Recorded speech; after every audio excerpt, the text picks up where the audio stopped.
ನಮಸ್ಕಾರ ಎಲ್ಲರಿಗೂ, ಹೇಗಿದ್ದೀರಾ ಎಲ್ಲರೂ? ಇವತ್ತು ಒಂದು ಕಿಸುವಿನ ಎಲೆಯಲ್ಲಿ ತೇಟ್ಲ ಮಾಡ್ತಾಯಿದ್ದೀನಿ. ಅದು ಕನ್ನಡದಲ್ಲಿ ಹೇಗೆ ಅಂತ ಗೊತ್ತಿಲ್ಲ, ನಾನು ತುಳು ಭಾಷೆಯಲ್ಲಿ ಹೇಳ್ತಾ ಇದ್ದೀನಿ ತೇಟ್ಲ ಅಂತ. ಇದನ್ನು ಹೇಗೆ ಮಾಡ್ತಾಯಿದ್ದೀನಿ ನೋಡಿ. ಇದು ನಾನು ತೋರಿಸಿದಂಥ ಎಲೆ ಎಲ್ಲ ಇದಕ್ಕೆ ಹಾಕುತ್ತೆ. ಒಳ್ಳೊಳ್ಳೆ ಎಲೆಯನ್ನೇ ತೋರಿಸ್ತಾ ಇದ್ದೀನಿ. ಮತ್ತು ಕೆಲವೊಂದು ಬೇರೆ ಬೇರೆ ಬರ್ತದೆ, ಅದು ಆಗೋದಿಲ್ಲ ನೋಡಿ. ಎಲ್ಲ ತೆಗ್ದಾಯಿತು. ಇದು ಸ್ವಲ್ಪ ಬಾಡಬೇಕು ಎಲೆ, ಇಲ್ಲದಿದ್ದರೆ ಅದನ್ನು ಕಟ್ಟಲಿಕ್ಕೆ ಆಗೋದಿಲ್ಲ. ಸ್ವಲ್ಪ ಬಾಡಿದರೆ ಒಳ್ಳೆಯದಾಗುತ್ತೆ ಕಟ್ಟಲಿಕ್ಕೆ ನಮಗೆ.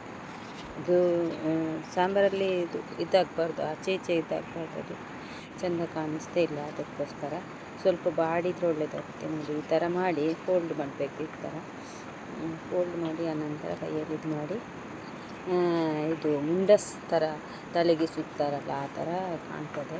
ಒಂದು ಮುಂಡಸ್ ಥರ ಕಾಣ್ತದೆ ನೋಡಿ.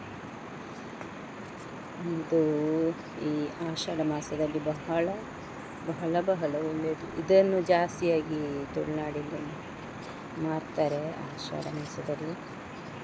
ಇನ್ನು ಇದರ ಎಲೆಯಿಂದ ಪತ್ರೊಡೆ ಎಲ್ಲ ಮಾಡ್ತೀವಿ. ಈಗ ಮಾಡಲಿಲ್ಲ, ಮಾಡಬೇಕಷ್ಟೇ.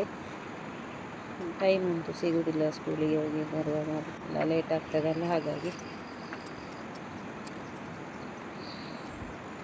ಒಂದೊಂದು ದಿವಸ ಒಂದೊಂದು ಮಾಡೋದು. ಟಮಾಟೆಕಾಯಿ ಹಾಕ್ತಾಯಿದ್ದೇನೆ. ಇದು ತುಂಬ ಹುಳಿ, ಒಂದು ಹಣ್ಣಾಗಿದೆ, ಅದು ಹಾಕೋದಿಲ್ಲ ನಾನು.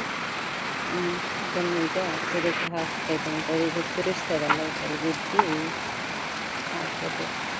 ಎಲ್ಲವನ್ನು ಕಟ್ಟಿ ಹಾಕಿ ಈಗ ನೋಡಿ ಈ ಥರ ಇದೆ. ಈ ಕೈ ಕೂಡ ಕೆಂಪಾಯಿತು ನಮಗೆ. ಅದರಲ್ಲಿ ಒಂದು ಕಲರ್ ಬರ್ತದೆ ನೋಡಿ.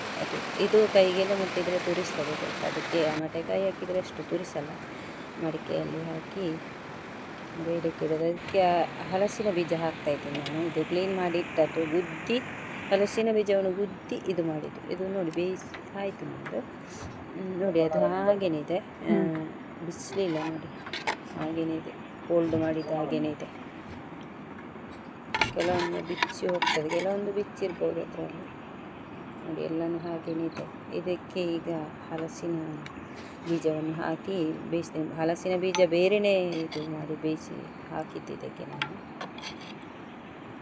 ಅದು ಅಂದರೆ ಹುಳಿ ಇದ್ದರೆ ಅದು ಬೇಗ ಬೇಯಲ್ಲ ಹಲಸಿನ ಬೀಜ, ಅದಕ್ಕೋಸ್ಕರ ಇದನ್ನು ಬೇರೆಯೇ ಬೇಯಲಿಕ್ಕೆ ಇಟ್ಟದ್ದು ನಾನು. ಇವಾಗ ನೋಡಿ ಸಾಂಬಾರು ರೆಡಿ ಆಯಿತು. ಎಷ್ಟು ಚೆನ್ನಾಗಿರುತ್ತೆ ಗೊತ್ತಾ ಇದು. ತುಂಬ ಅಂದರೆ ತುಂಬ ಚೆನ್ನಾಗಿರುತ್ತೆ. ಚಿಕ್ಕ ವಿಡಿಯೋ ಇಷ್ಟ ಆದರೆ ಒಂದು ಲೈಕ್ ಮಾಡಿ, ಹಾಗೆ ಕಮೆಂಟ್ ಮಾಡಿ. ವಿಡಿಯೋ ವೀಕ್ಷಣೆ ಮಾಡಿದ ಎಲ್ಲರಿಗೂ ಧನ್ಯವಾದಗಳು